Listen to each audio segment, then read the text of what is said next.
Just your initial thoughts this morning. I'm not sure there's many people across the country who cannot watch that video and feel pretty angry, upset, frankly. Yeah, and I think everybody is right to feel that way. At the time, we were told that we couldn't mix together. You'll remember that I think it was very close to that time when the Prime Minister said that we should very much limit our Christmases and to not have Christmases together with other members of our families.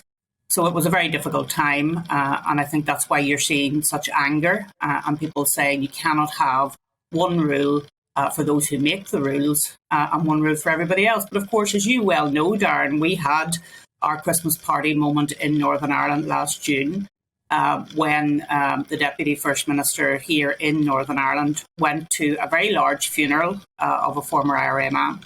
And at the same time was telling people not to go to funerals and to limit the number of people at funerals, but it was okay for her to go to a very large funeral. And that caused a huge difficulty here in Northern Ireland. Obviously, it caused a whole political row. But secondly, up until then, people were very compliant and were abiding by rules and regulations that were being given out by myself and the Deputy First Minister as First Minister and Deputy First Minister.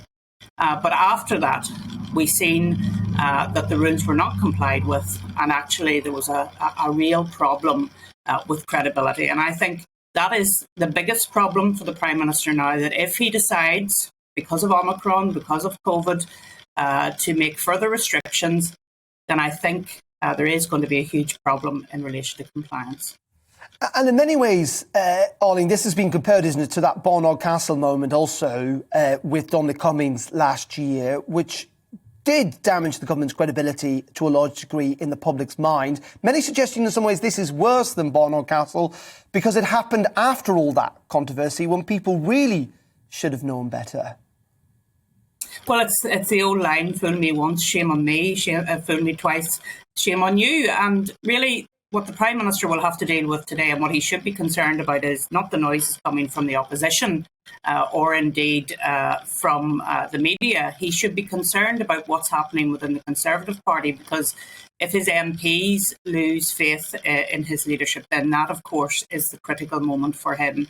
And I think it'll be very interesting to see what's happening today. I note that ministers were not doing the round of the studios this morning. I think that's something that is concerning, but perhaps people are just waiting to hear what the Prime Minister has to say in relation to his explanation. And there needs to be a very full explanation because this video is very, very damaging.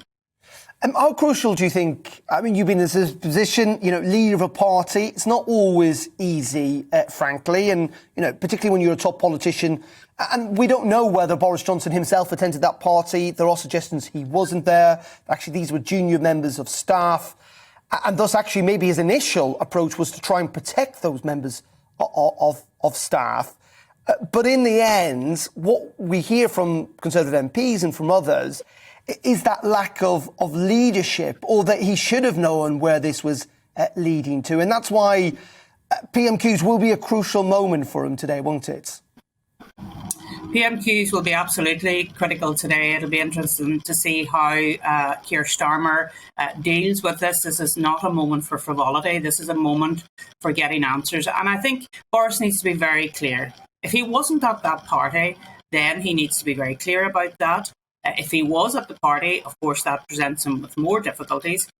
If these are people who are holding quite high jobs and he's trying to protect them, well, I'm sorry, some of these people are going to have to resign. And I think that's what's going to have to come today. There is going to have to be some acknowledgement that there has been wrongdoing in the heart of government, and there has to be accountability for it.